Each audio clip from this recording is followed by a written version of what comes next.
immense challenges can spark the most heartwarming connections and lead to impactful movements. Today is all about serendipity, strength, and solidarity. Joining me today is Maria Kent Beers.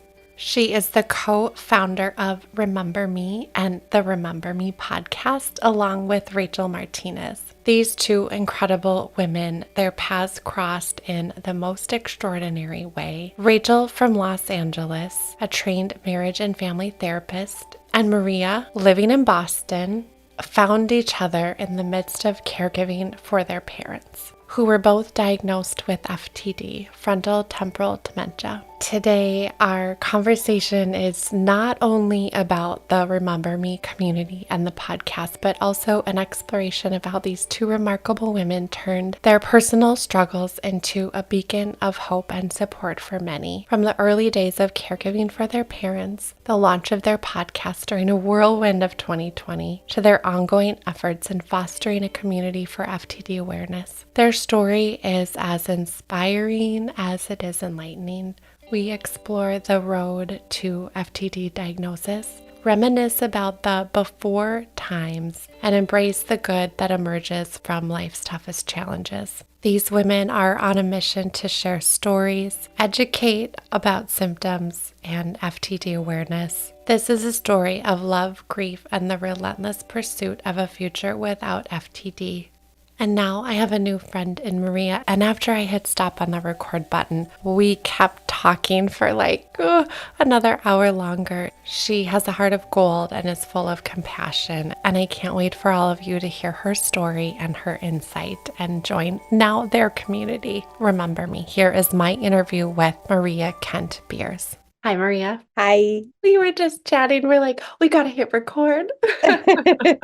We could talk all night. We could. It's so fun. Not only do we get to talk about podcasting, but our hearts are so passionate about supporting people and caregivers and sharing our story. So I'm so glad you're here. And this is our first time meeting, which is so Yes. fun. So fun. Yes. Just so happy. Thank you for being here. And this is such a personal time. And I have been listening to your podcast, and you and Rachel crossed paths in the most extraordinary way during a really intense time in terms of what was happening in our world and your life and personally. And it's sometimes those most heartwarming connections lead to impactful movements. So share with us, how did that come to be? And I want to hear more of your personal story. Sure. You phrased it so well, like you synthesized it so well that it was a crazy time. It was 2020. It was like the time this is where I'm going to take you back. This is the time when we were wiping our groceries down. Like that part of the Okay, I just pandemic. had a flashback of vividly remembering that. Yeah. Yes, like that time when you're like, oh, I don't know if I can go outside just to take out the trash. My husband and I and a 2.5-year-old, were living in a, high-rise apartment in Boston. And yeah, it was like, what am I going to do with this 2-year-old who has more energy than I could have ever imagined, and a very small space, and the parks are Oh, closed, and it's Boston, so it's cold, and I'm dealing with that on one hand, and then I'm about 2 years into my mom's diagnosis of FTD. So I'll start with I can tell you a little bit about my mom, and then we can fast forward to 2020 and the inception of Remember Me. But I was in my 20s and newly married, and just noticing that my mom was acting different. She was my best friend in the world, the best mom. I'm the oldest of four. She was so incredible with all of us, and we all had really special, unique relationships with her. And we're all noticing like something's not right here.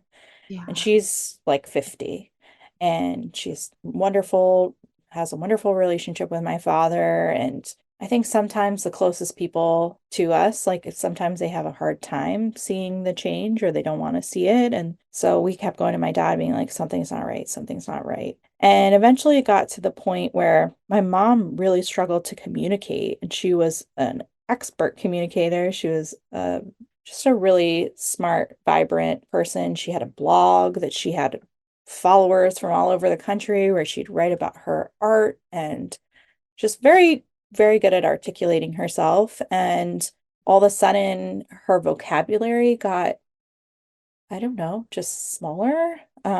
She had trouble following conversations. It just some of her behavior was a little odd, and we're just like, what is happening? Now, this next part of the story is not typical for most people, but we very quickly got a diagnosis of FTD for my mom. She Mm. went to her primary care. They had her do the clock test, mini cog test, and it was very clear to my dad in that office, watching my mom not be able to do the most simple tasks, that, wow, something's really wrong here. Right. And very shortly after that, referred to a specialist. And again, we're in Boston, so it's top-notch pet medical care. And they quickly were like, this woman in her 50s who is having trouble communicating. She hasn't had a stroke. She's having odd behavior. This is FTD. Wow. Yeah.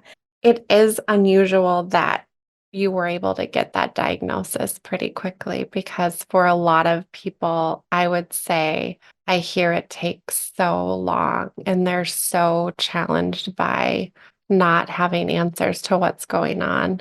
Yeah, I think it's crazy because we actually had recently moved to the Boston area, so who knows what would have Mhm. happened. I do think it was a combination of where we were and the doctors we saw, and my dad reporting the symptoms, and my dad would collect all the information from all of us kids, like, what are you seeing and what did you think of this interaction, and polling my mom's friends. And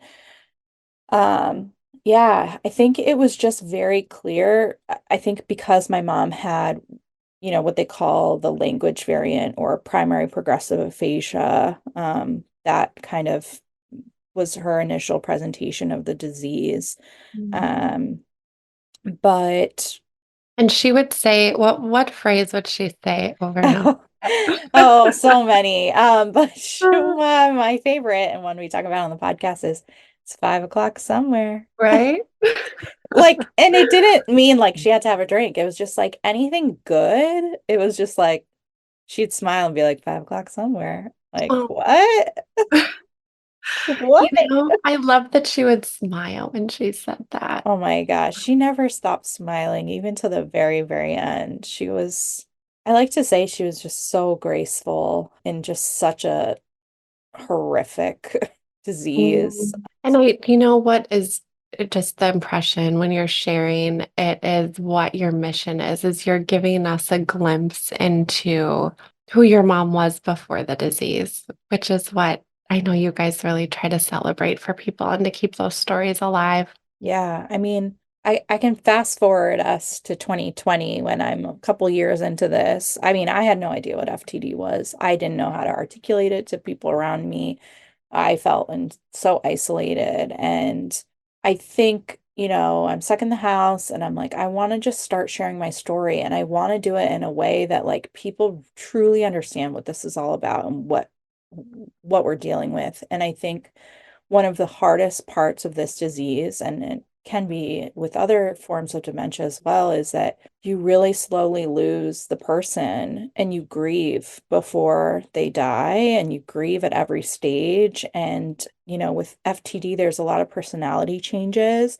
And so sometimes when you're caregiving and you're dealing with all these new challenges, you forget who your person was before. Mm. And so I was like, how can I capture that? And so I wanted to tell my mom's story, but then I wanted anyone new in my life or anyone who was going to listen to know, like, but that's not who she really is. Like, what she's doing now, like, no, let's remember her for who she was. And I had started this Instagram over, I don't know, I think when I was in postpartum phase with my son, I'm caregiving for my mom. I started posting my mom's art, Mhm. and I started following other people in the FTD community, which let me tell you is very small. There's probably like five of us. Oh, really?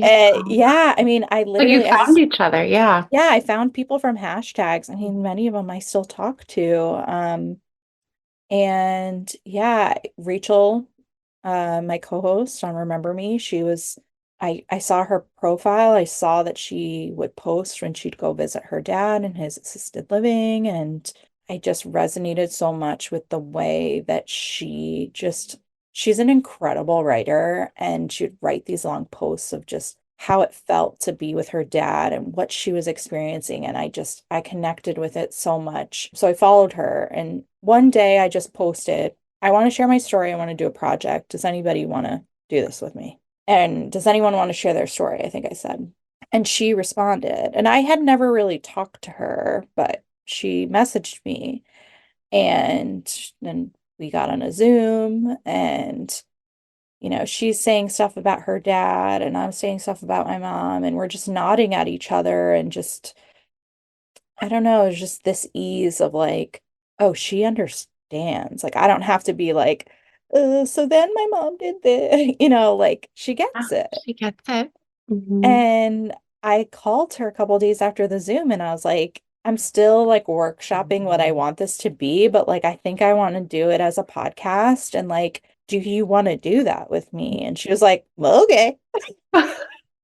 Oh, good. I mean, she's living in California. I've never met her. It's the lockdown. It's the middle of 2020, right? Or the Yeah, beginning. yeah. Wow. It's like we had no idea. First of all, we had no idea what we were doing. We had no idea. Like, I Mm, don't know. It just was like, I really think it was fate, yeah. or I don't know, manifesting. Serendipity. Yeah. Serendipity. Yeah. I don't know, but like it really is like the rest is history. Like we went full force. Like we came up with a script for how we wanted to start it and what we wanted people to understand and how we wanted the format to run. And I remember my brother I said to him, I remember exactly where I was. I was like, this is what we think the format's going to be, but we don't know how to end the episodes. Mm. And he was like, what if you end on the person's words? And I was like, what? Just got goosebumps again. And Uh, I had goosebumps listening to you read their words in the podcast. Wow. Wow. And so then I'm like, Rachel, you got to find something your dad wrote. And so Rachel was the first episode. We launched it on my mom's birthday, which everyone's like, why didn't you launch your mom's as the first one on your mom's birthday? But I think we were trying to do some kind of marketing thing where we're like, well, maybe people come back next week and listen to my mom's. I Yeah. don't know. Yeah. We didn't know. So Rachel picks this beautiful thing that her dad wrote when she was in college. I found this incredible note that my mom wrote to me. Yeah, I think when I went away to college too. And yeah, that I feel like there's a magic in that, just letting them have the last word. And then, I mean, people started coming out of the woodwork being like, hey, I found your podcast and I want to tell my story. And we're like, okay, how are we going to do this? How do we record? Like, do we get a Zoom again? Like, Yeah. it just, I don't And know. yeah, here we are. How many stories later? Because you Oh have, my God, we've told so many. So we have over 100 episodes. I want to say maybe we have 110 episodes. We have a we call it remembers only space where we dive into like maybe some more of like our really like personal interpersonal stories, tell some stories of conflict and caregiving and things that maybe people don't want to share on the regular show. And there's 50 of those episodes up in our remember space. Um, and then we actually I mean, unfortunately, we interview a lot of people and the stories never make it to air, I guess. We are just inundated with, you know, people trying to share their story, and sometimes, they can't make it onto the show, but we get to listen to them and talk with them, and there's a variety of reasons why. But yeah, I mean, I'd say we've interviewed at least 200 people at this point and we're becoming experts ourselves on this disease, so Yeah, for it's crazy. people, what it tells me and what it shows all of us is that we're hungry for not feeling like we're alone and that there is someone that understands what we're going through, especially as you shared about it can be really isolating and FTD presents in a different way. So for people listening that are like, what is FTD? Can you share Yeah, with maybe us I should have more backed about up. that? No, that's Yes. good. So I will give you guys a high level overview and then dive into our episode so you can hear like, a person's story and like really fully understand it. But FTD is frontotemporal dementia, frontal lobe dementia. And the frontal and temporal lobes really control like our judgment, language, our impulse control, speech, all the heavy hitters. Hmm. And interestingly enough, your frontal lobe is generally not fully developed until you are, in your 20s, sometimes I guess for boys later. I don't know. Yeah. So when that part of your brain starts to degenerate, you lose impulse control. You're disinhibited. My mom, the part of her brain that was impacted first was her language.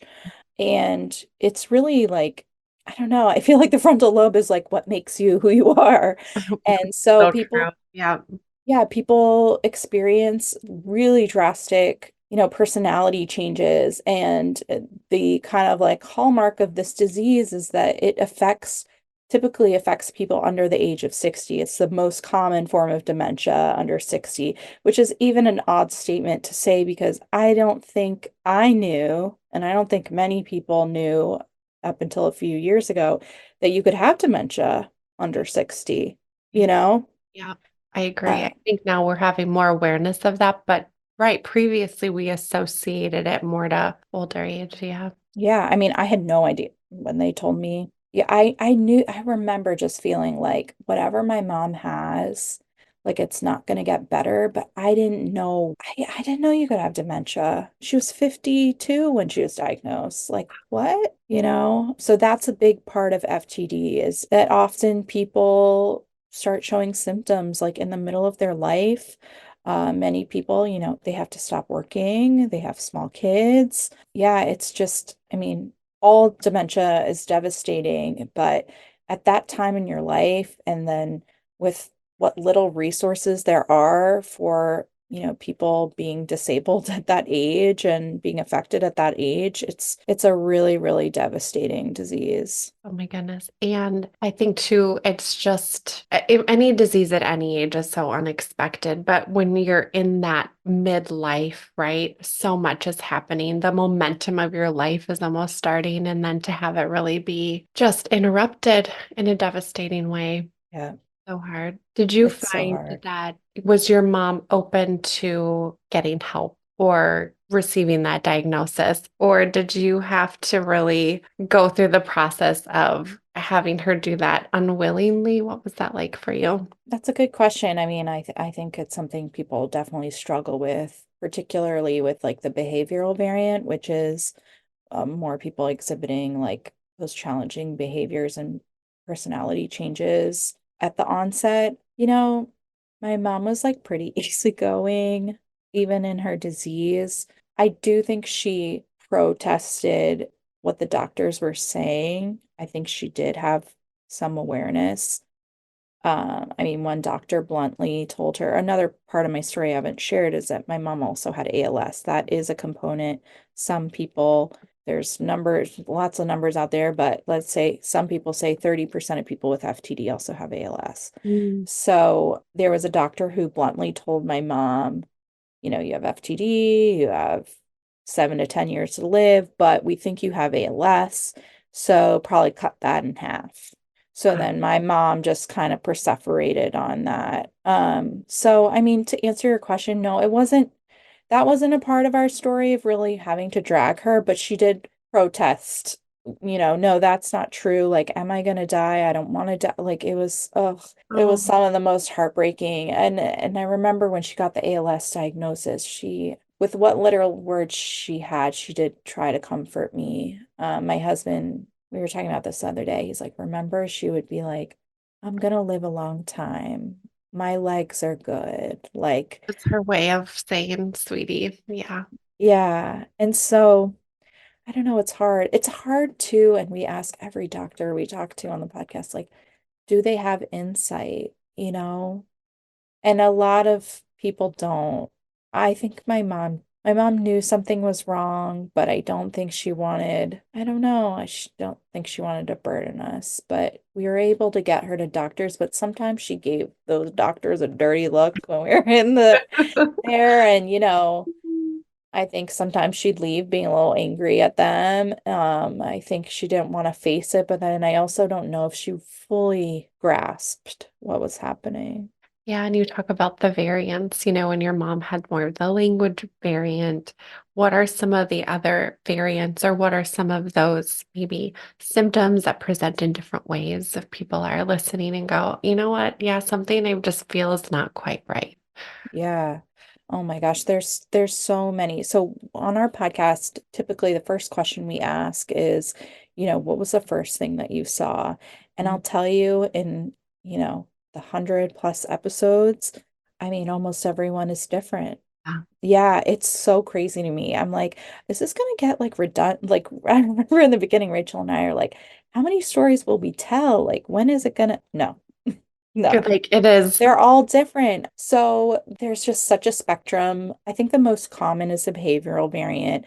And initially, that can present with just like major disinhibition, people, either gambling their money away or not paying their bills or just exhibiting like extreme apathy or loss of empathy. Sometimes aggression can be a part of it. Just someone who wasn't normally easily agitated is just exhibiting a lot of paranoia and aggression.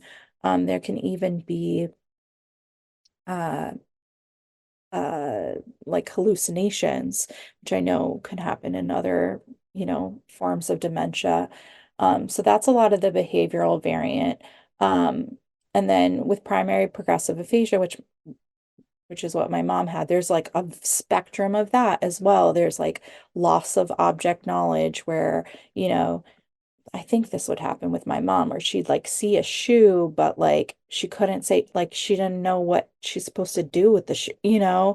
Um, and so there's a whole spectrum under the language variant. And then there's also, and I'm not as well versed in them, there's something called supranuclear palsy. And I think there's some more like motor type aspects of FTD. I don't know if it's technically like a variant, but like there is a population of people who have FTD ALS. One of the challenges with this disease is that there's so many terms for so many different things.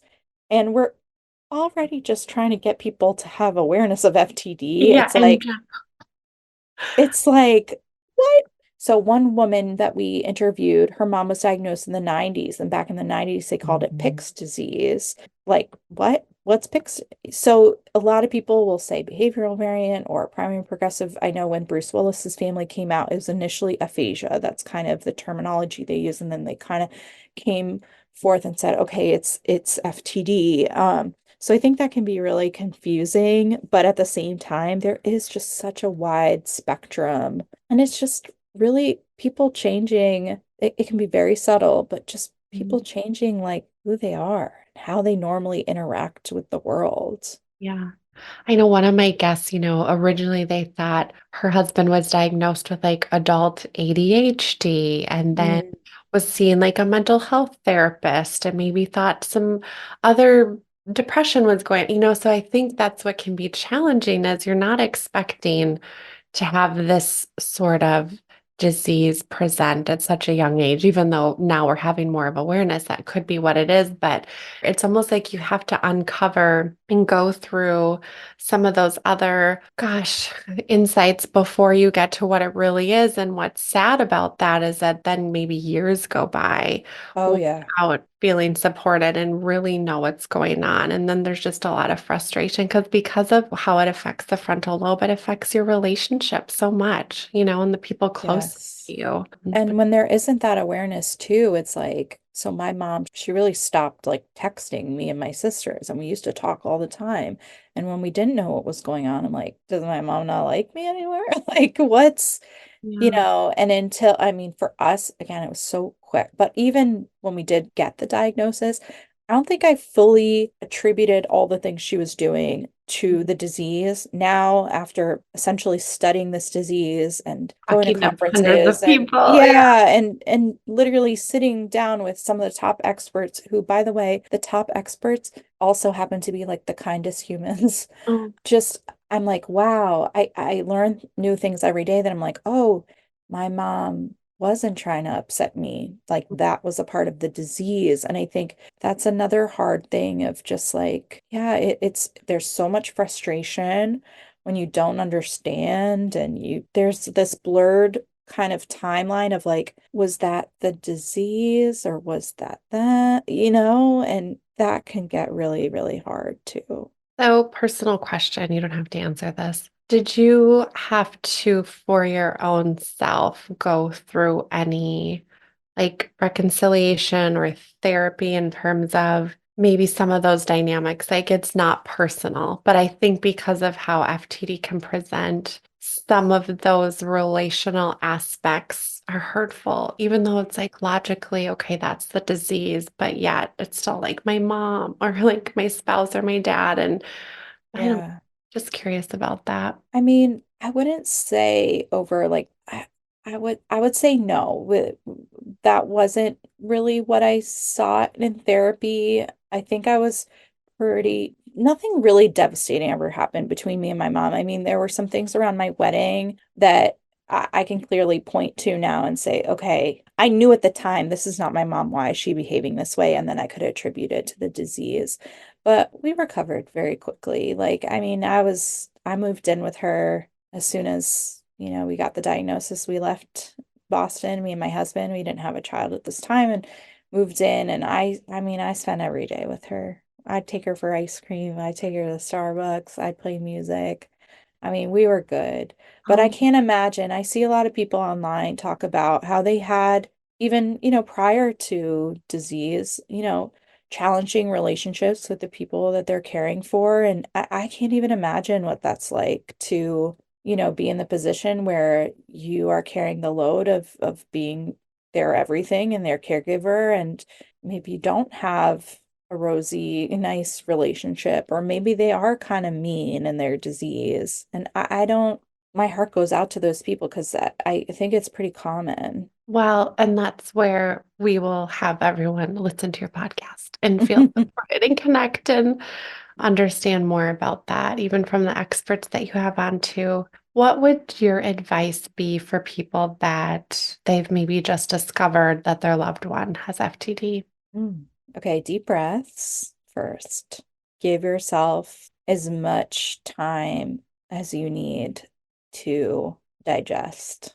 It is, I think that that moment that your world shifts and you learn that, I really think it's extremely traumatic. And I think a lot of us, in our community, we've talked and we just powered through because we got to take care of them. We got to get the affairs in order, and that's all important. But like, let yourself, I wish I let myself be like, wow, okay, this is a lot, and get set up with a therapist and figure out how I'm going to take care of me. I didn't do that. I didn't do that. I wish I did. Because now looking back, I'm like, how did I do that? Like, it's just, I think let yourself, Rachel said something in one of our episodes recently that really stuck with me. Just like let yourself be upset. Feel it because you know Feel what? The it. body is going to store it. If we do Yes. not feel it and process it through, it's going to affect us in some way. I'm convinced of that. Yes, 100%. We read that book, The Body Keeps the Score. Such a good one. Is So it's true. I mean, on the flip side, I guess I wish someone had told me that it's not. I'm very emotional because I'm really, you're putting me back in that place. I'm really trying to channel what I wish I knew. This isn't forever. And hopefully you have, your loved one lives as long as they can with good quality of life, and you get to make memories and love them and hold their hand. But this pain that you feel, it's not always going to be this hard. If you can connect with other people on this journey, other people that understand grief and openly talk about it, and you can set up a support system, like you can have happy moments. It's not the end. I just remember like after my mom's diagnosis, I remember walking to the parking lot after work and like looking at the sky, and it was like a beautiful sunset. And I was like, will I ever be happy again? I was like I normally would look at the sunset and be like, what a beautiful sunset. But I just felt like I can't be happy about anything. And I am happy. I grieve my mom. I grieve this horrific experience. I grieve what I wish she had. But there is a light at the end of the tunnel when you find your people and you find the resources that you need and you connect, like you will get through this. I hope that wasn't too negative. No. And you know what? As you were sharing, I was thinking and feeling someone needed to hear that today. Yeah. Sometimes we just need someone to like speak that into us, honestly, that it's going to be eventually okay.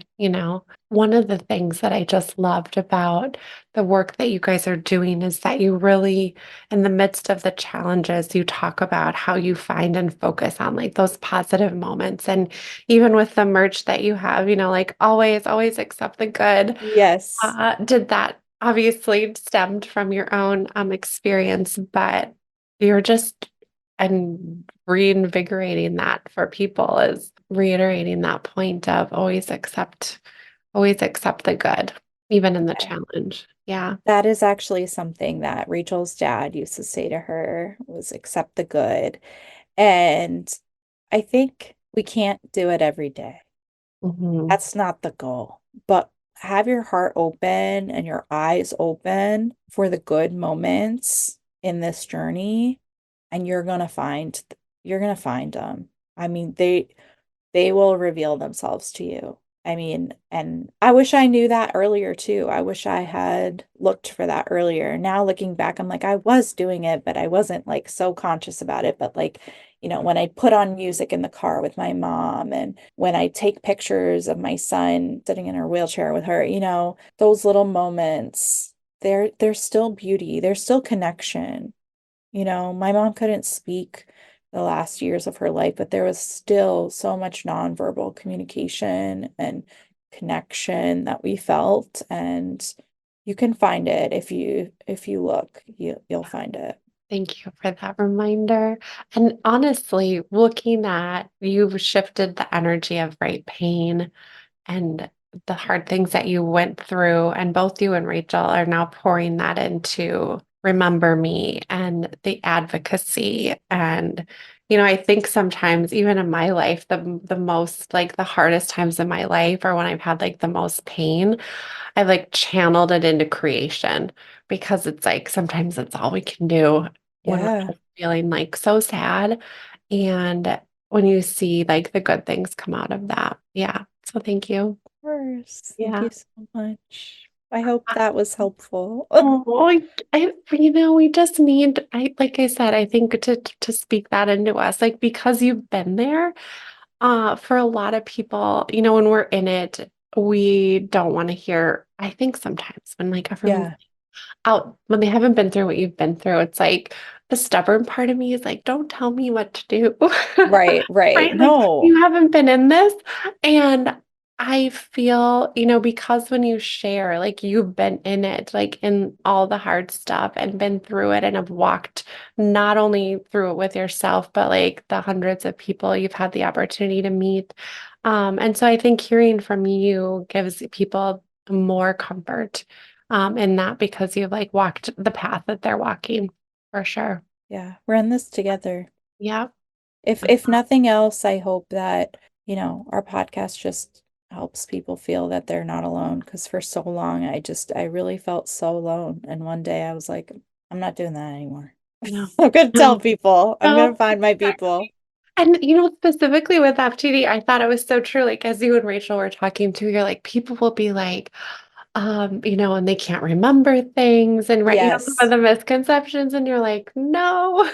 I'm like, that's So not it's like, it. yeah, right. So it's like understanding that, and for people to like, yeah, find your people. How has the community response been for you since you've launched the podcast? Like, what are some of those? I think for us too, it's like celebrating with you those wins. For me, Yes. I want to just like cheer the people on in my life, and it's hard when you're doing it on your own sometimes. And I think a podcast, while we know there's impact, we want to hear it publicly because a lot of times, like, we don't know, like Right. might be listening in their car, but we don't know. So have you been able to hear some of that feedback or impact? And I will just like celebrate with you guys. Yes. Oh my gosh. First of all, our community has like surpassed like my wildest dreams of I mean the connection that we feel with people that we've never met. Unbelievable. It just goes to show too what this journey is like that once you connect on this piece, this FTD piece, it's like instant bond, the deepest bond. Oh my gosh. I mean, I don't know. There's one obvious one, and that is that like we did not realize that Bruce Willis's wife was listening to our podcast. I mean, they're just another family, Easy. going through something with their loved one and we support them in that. But the fact that Emma, his wife, has gone forward and really pinpointed the resources that have been helpful to her and spoken up about the disease in an effort to raise awareness and help others and being included in that mix, I mean, just helped elevate our voice. But the messages that we get every day, I mean, we got one today. So this season is a little different. We partnered with UPenn FTD Center, which is an incredible multidisciplinary team of like doctors, genetic counselors, like there, but it's amazing. And we've been partnering with them to tell stories of FTD, but then weave in the science and the why. Why is this a part of the disease? What do we know about it? How do we, if there are methods of like coping with some of these behaviors, what are they? And it's a little different, but we got a message today from someone who said, her husband hasn't been able to get a diagnosis yet. She lives in a very rural part of the country. She finds that most people don't understand what she's going through, and she just found a lot of peace and I don't know, confirmation of what she's been going through listening to our new episodes and understanding the disease. And I posted it on our Instagram because I was just like, this is our why, we Mhm. want to be that thing that we wish we had, and to hear like someone who feels like they don't have resources, they barely been able to get a diagnosis, that they're listening to our podcast and it's helping them through their day. I mean, what else could you ask for? You're making such an impact. It's not only the stories, which are so important, but it's the education, right? And like having those expert voices and the why, because I think there's so much confusion and there's so many variations and understanding like, oh, this is what's happening. Okay, so I can synthesize that down to some science that's taking place. Yeah. Yeah. Yeah. And we try to provide as much education as we can and also like in our own way too. Like we're never going to be like an NPR type podcast. It's like, and in the Well, frontotemporal lobe, like we're going to tell it in our voice Mhm. with the caregivers in mind, with our community in mind, asking sometimes quote unquote the stupid questions. I know there's no stupid questions, but like, you know, I'm like, I didn't know what a biomarker was. Sorry. Oh Tell my me gosh. what a And biomarker is, the things we're all curious about. And just you are able to be the extension of that and ask those questions. Yeah, like I'm not a physician. I'm not a Right. neuropsychologist. Yeah, totally. Yeah. So we try our best to do that and do it in our way. And I think sometimes, of course, we talked about all the successes and how beautiful this has all come together, but it's also been a lot of really hard work. And it's been knocking down doors and saying, no, we deserve to be in this room. No, we deserve to share our parents' story. Like, no, we're important too. I know it's very unconventional to be this like podcast advocacy group. Like, we don't fit in a box, but we just keep pushing. And I think we'll get there.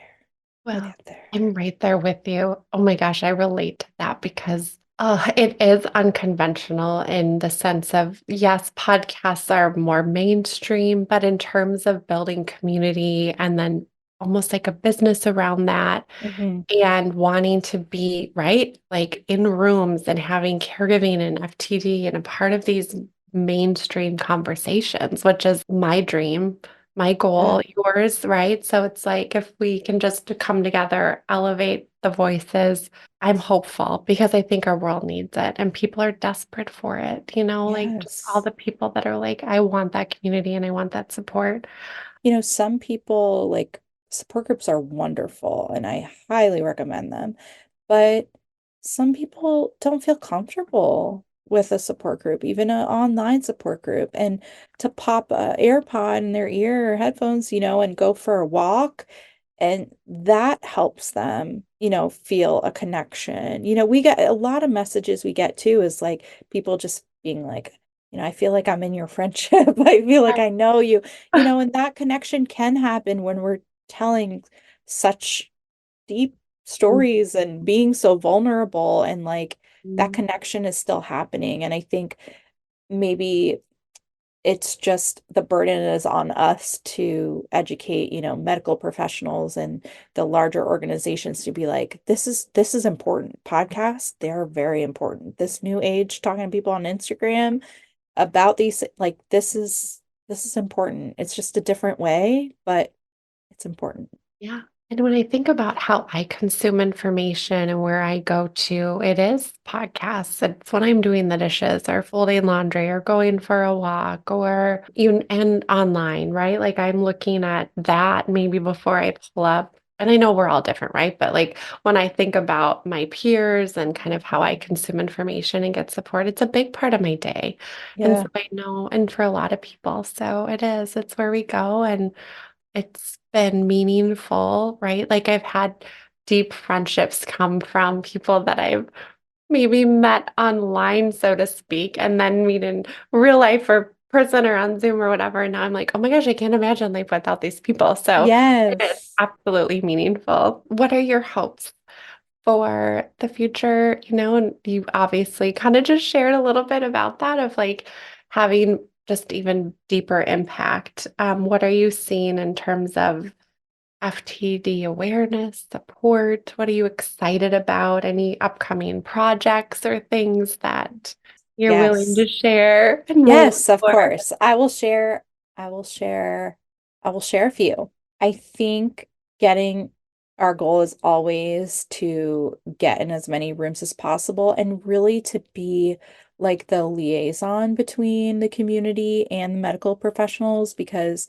you know, we have started to really be in front of some of these top experts and going and speaking to pharma and saying, okay, this is what the experience is actually like for a family. And so I think continuing to do that and on a larger scale, and there's a lot of hopeful research right now. And I hope that we can bring the stories to the science and continue to translate the science to our community and just keep them abreast of like the exciting things that are happening. We're doing two research trips. Like a big thing for us too is like destigmatizing research, educating people on what research is about, because ultimately, like we want to help find a cure for Mm, these diseases. And we know that we can make an impact by educating people about research and its importance and educating people about the disease so people get diagnosed early.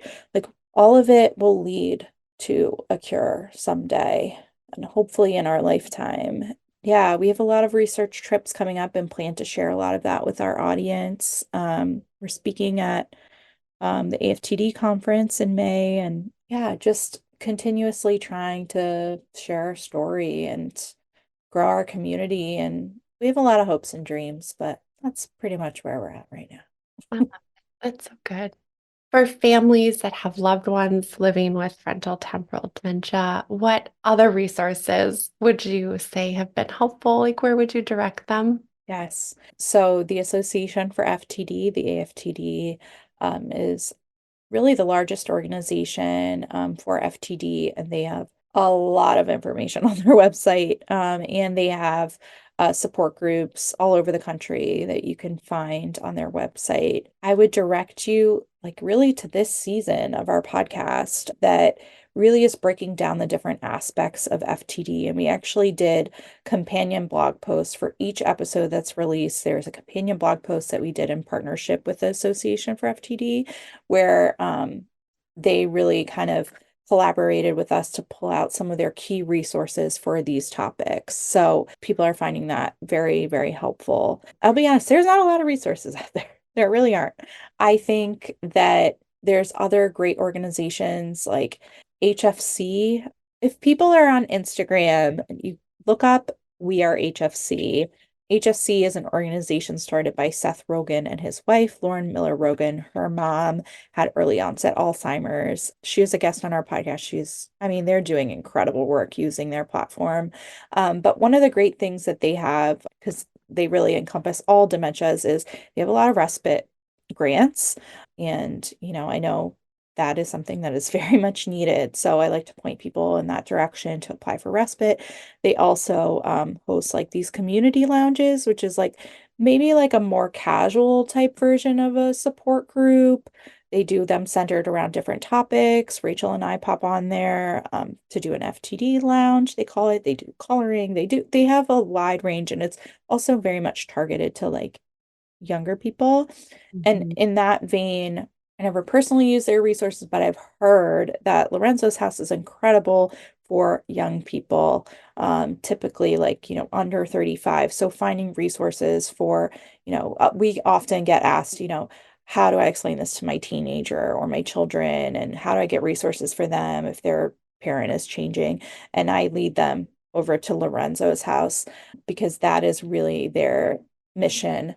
You I love know, I'm it. trying to think. There's a lot of these resources are also listed on our website, but we also send us an email. We monitor our inbox. We are not quick at responding, but we do collect the information and try and point people in the direction that they need to go. And we list a lot of resources in our podcast. It's hard. FTD, there are so many different, terms, and there's so many different directions you can go in. And also the Alzheimer's organization. Alzheimer's is encompassing of other dementias. And my family actually got like some support in terms of like some counseling through them. So a lot of these are listed on our site, but also feel free to reach out. We love connecting with listeners. Oh, good. And you guys have a remember group, a remember group, and Yes. and some merchandise and consulting and speaking ways that you connect with people. So tell us more about that, and then Sure. where we can find your website and connect with you guys.